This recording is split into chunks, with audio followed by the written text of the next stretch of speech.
O Senhor esteja convosco. Ele está no meio de nós. Proclamação do Evangelho de Jesus Cristo segundo Marcos. Glória a vós, Senhor. Capítulo 8, 27 a 35. Naquele tempo, Jesus partiu com seus discípulos para os povoados de Cesareia de Filipe. No caminho perguntou aos discípulos: quem dizem os homens que eu sou?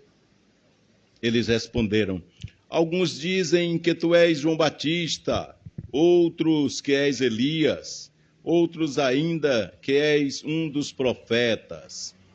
Então ele perguntou: e vós, quem dizeis que eu sou? Pedro respondeu: tu és o Messias. Jesus proibiu-lhe severamente de falar a alguém a seu respeito. Em seguida, começou a ensiná-los, dizendo que o Filho do Homem devia sofrer muito, ser rejeitado pelos anciãos, pelos sumos sacerdotes e doutores da lei.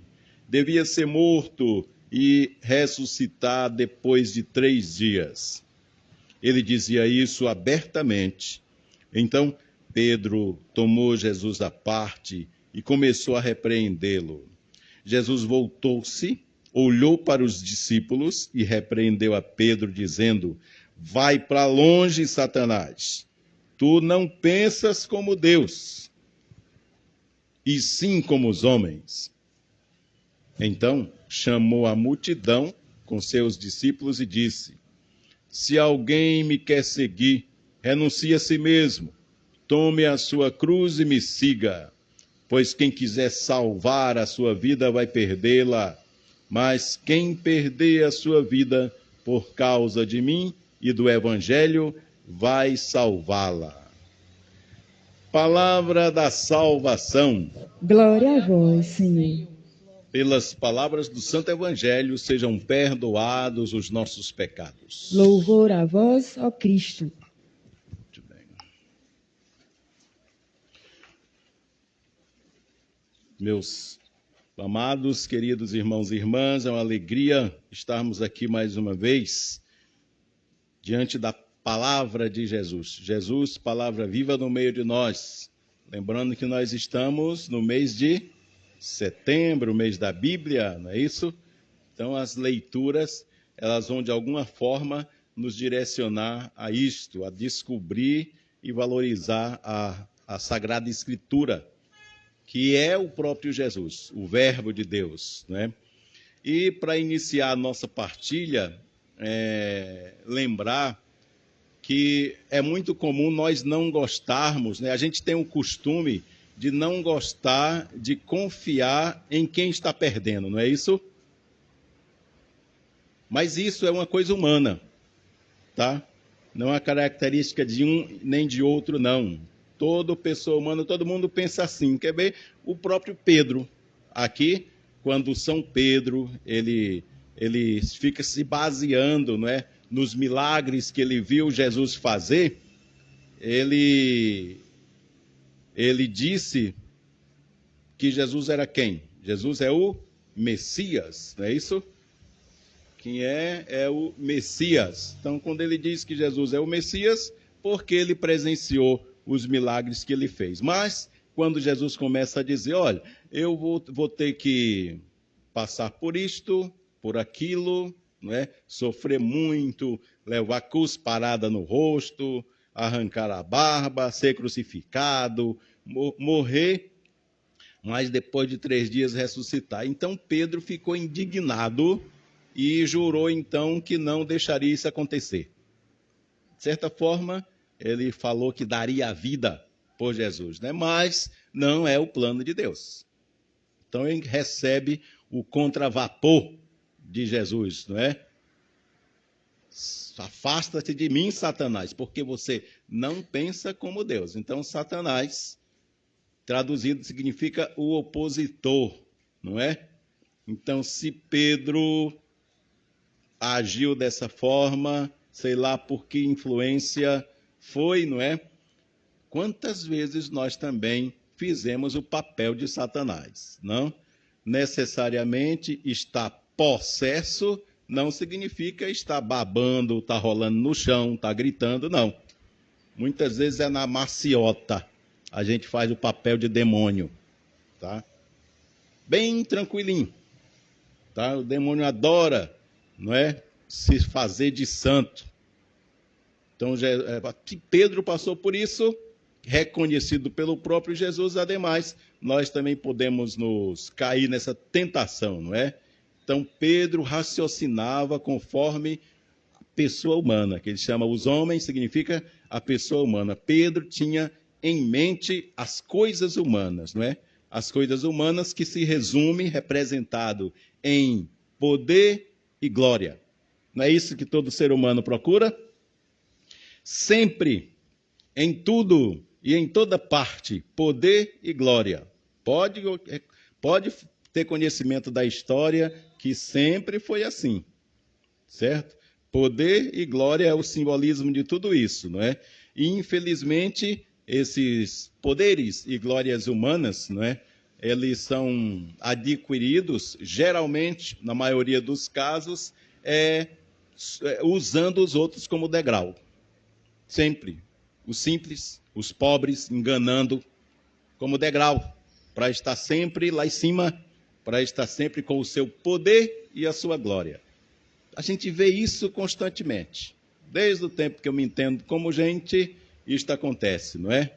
E lendo as histórias, também da mesma forma. Então, o que se esperava de Jesus era a mesma coisa, lançando um olhar humano, como Pedro lançou, não é? Esperava de Jesus a mesma coisa. E Jesus ele vem mostrar exatamente o contrário. Pedro ele se mantém nessa visão de Jesus Messias e se posicionando do lado de Satanás. A gente também, quando espera que tudo seja resolvido da forma que o diabo gosta, né? Na pancadaria, no quebra-quebra, na invasão, nós não passamos de Satanás, tá? Aceitar que ele tome conta da vida da gente, tá?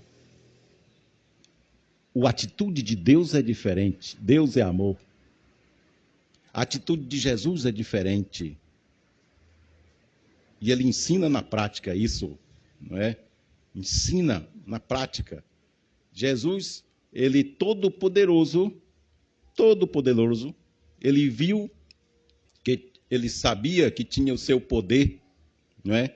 Mas não agiu como muita gente queria. Aqui, ele se apresenta como o servo sofredor. Jesus já sabia disso, já era isso, e o povo já sabia disso, porque ele tinha conhecimento da profecia de Isaías, a primeira leitura. O servo sofredor da primeira leitura, ele profetizado, muitos séculos antes de Cristo nascer. O profeta Isaías já tinha falado de tudo que iria acontecer com ele, né? Então ele apresenta o servo sofredor, a mesma coisa, arrancar a barba, cuspir no rosto, matar, tá? Então era uma profecia do que iria acontecer com Jesus, o servo sofredor. Jesus é esse servo sofredor.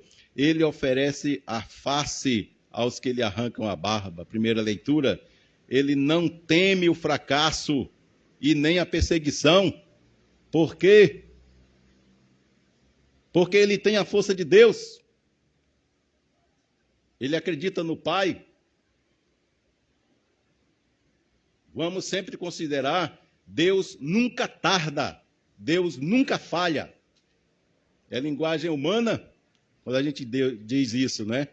O contrário disso, Deus nunca tarda e nunca falha. Todavia, é necessário que a gente faça a leitura das entrelinhas. Está bem claro aqui na leitura, né? Deus, ele penetra o mistério do amor que vence o ódio. Que vence o ódio. A tendência humana é usar de violência. E quando alguém espera, né? Quando esperam de nós usarmos de violência e a gente não usa, muita gente se decepciona. Quantos deixaram Jesus de lado? Porque esperavam isso dele, não é? existia um grupo dos seguidores de Jesus, era chamado, não estou recordando agora, lembrando o nome técnico dele, mas era sicários. Pronto, sicários era um grupo violento que se aproveitaram do poder que Jesus estava mostrando. Aí então sicários, aliás, sicário vem de faca, punhal. Era característico, eles carregavam um punhal nas costas, porque sempre com uma intenção. Esse grupo seguia Jesus com essa intenção. Então, quando Jesus diz que vai morrer, que vai ser crucificado, é necessário morrer para depois ressuscitar, esse grupo é o primeiro a abandonar. E muitos discípulos também abandonaram Jesus. Como a história se repete? Como a história se repete? A palavra de Deus é vida, é luz, é lâmpada para os nossos olhos e para os nossos pés, porque nos ensina a caminhar. Ilumina os nossos olhos, o nosso coração e nos ensina a caminhar. Atentos à palavra de Deus, atentos. Então é muito importante ver isso. Neste contexto, a pergunta eterna desse evangelho de hoje realmente é eterna. Serviu para aquele tempo, serve para nós hoje também. Qual é a pergunta do evangelho de hoje, central? Quem eu sou para você? É a pergunta de Jesus. Quem eu sou? Quem sou eu para você? De repente nós já descobrimos quem Jesus é, porque ele já nos ensinou diversas formas. Por exemplo, a resposta pode ser uma resposta cultural. Eu sei quem ele é, porque eu vivi no ambiente onde eu nasci. Pelo menos a minha geração 200, sabe o que é a geração 200, né? Dos 40 para cima, aí então teve isso, com a graça de Deus. A gente aprendeu a ter fé, ter religião, porque a mamãe disse assim: ô papaizinho do céu, mostrou para a gente, não é? Infelizmente, as gerações antes que não é doenta, infelizmente não está tendo isso. Não está tendo isso. Então, pode ser, aprendemos quem é Jesus de forma cultural, no ambiente de casa, não é? Que foi transmitido. Infelizmente, o ambiente de casa não está muito propício, não é? Não se tem refeição junta, ou juntos. Não se tem oração, ou antes de dormir, antes de refeição, antes de levantar.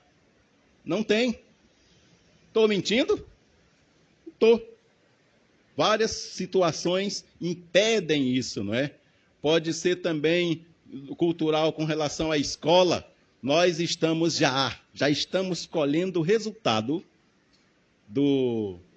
da LDB, não é? Tirar ensino religioso das escolas, tá? E substituir por teoria de gênero e tudo mais. Estamos colhendo os frutos já. Tirar Deus das escolas. Religião. 3 ambientes: em casa, na escola e na igreja. É a única que funciona e capengando. E capengando. Por quê?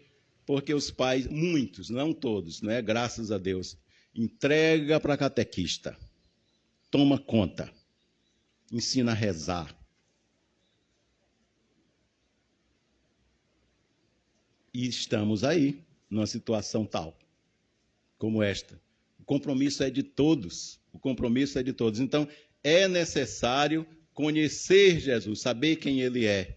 Estas reflexões de hoje, elas estão voltadas especialmente para o mês da Bíblia, que é uma das formas pelas quais nós encontramos o Cristo, tá? Passamos a conhecê-lo. Tem uma outra forma que é não só pelo conhecimento através da leitura da Bíblia, mas também o que se chama de experiência mística, não é? Daquelas pessoas que possuídas pelo fogo ardente, o fogo interior, e tem essa experiência tão forte de Cristo que é capaz até de somatizar e fazer isto acontecer no seu corpo. Quantos santos fizeram isso? Padre Pio, as Chagas, São Francisco de Assis, experiência mística, tá? Santa Teresinha, com o espinho da coroa de Cristo na testa, Santa Teresinha, e tantos outros.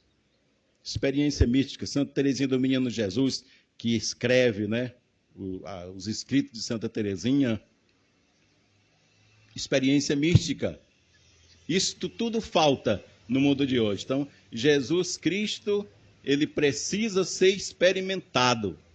Nós temos que encontrar uma resposta a esta pergunta. Quem eu sou para você? Jesus pergunta. Então, a Bíblia, outras formas, né? Estudo da Sagrada Escritura, mês da Bíblia, o que mais aqui? Eu anotei um matrimônio fiel.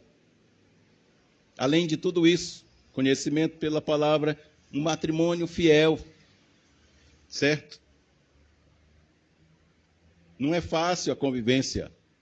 Há 15, 30, 40, hoje mesmo eu soube que pessoas aqui já fariam, não é, 40 e poucos anos de casados. Que coisa maravilha. 47, muito bem. E aí?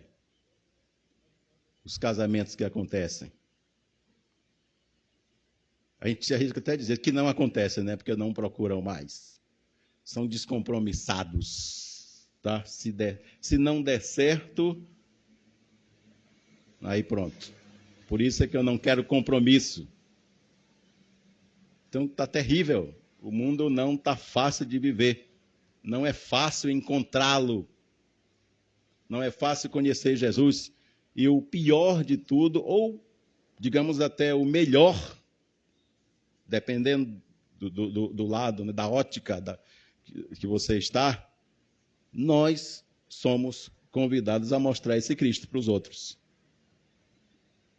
Essas responsabilidades, somos convidados a mostrar esse Cristo pelos outros. Então, lembramos aqui, a casa, a escola, o trabalho, tudo são ambientes pelos quais nós podemos mostrar quem é Jesus. Quem é Jesus? Estamos na graça de Deus, dando uma prova, nós aqui e vocês aí, em sua casa também, não é? Mostrando que já tem uma semente especial, já tem uma condição de dar uma resposta a essa pergunta: quem sou eu para você?